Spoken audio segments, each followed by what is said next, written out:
Hi everybody, GM here with another edition of the Digital Mailbag. As always, send me your questions and I'll try and get back to you within 2 or 3 days if indeed I have an answer to your question.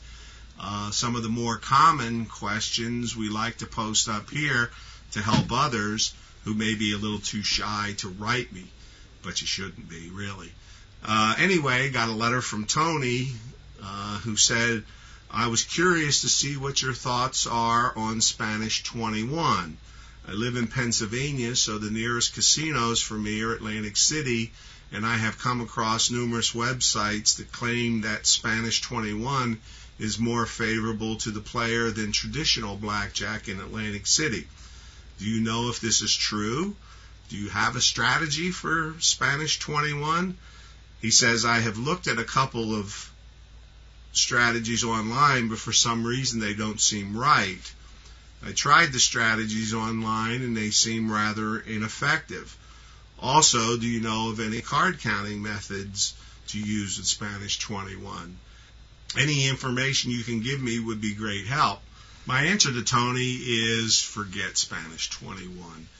It has a complicated basic strategy that you need to learn over and above a regular basic strategy, and yet the game house advantage is roughly the same, 0.42% for Spanish 21 versus 0.41% for a regular 6-deck game at the Borgata. So why get involved in all the complication when there's a game that's very similar down there, and the counting method that we teach in our school is what's going to work for you? Don't confuse the issue. Forget Spanish 21. 2 questions I get quite often is, 1, how do I count the burn card that the dealer takes out of the shoe and I never see? And 2, can I join a game in progress and begin the count at that point? What I want to do here is answer both of those questions through a little bit of a demonstration. Here we have a freshly shuffled shoe of 6 decks, and the dealer is going to burn a card.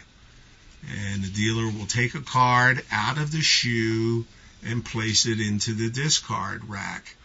Now, you didn't see that card. Don't worry about what the value of that card is. Remember the rule. If you see it, you count it. If you don't see it, you don't count it.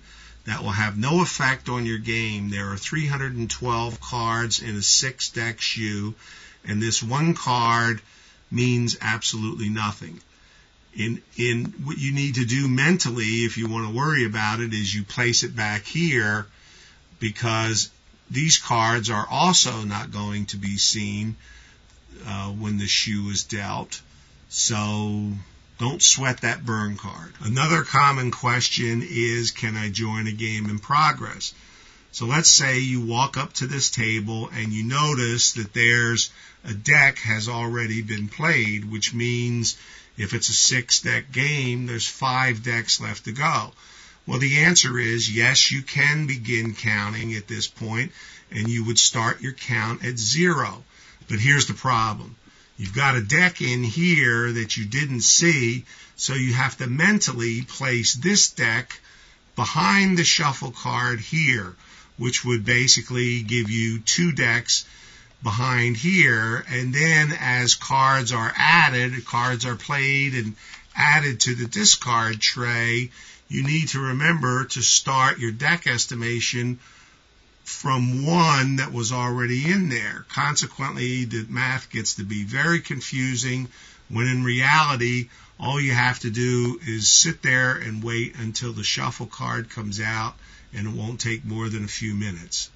Another reason to not join a game in progress is that in some casinos, they won't even let you. They use what's called the no mid-shoe entry rule, or the NMS rule that I've talked about here before. Once the first card comes out of a shoe, if you're not in on the first hand, you can't get in.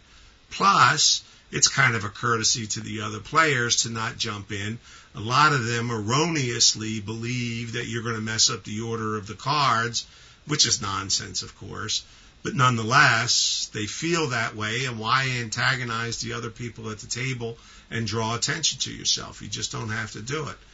Just go ahead and wait till the shuffle, sit down, wait till the shuffle card comes out, and then start all over with a fresh shoe.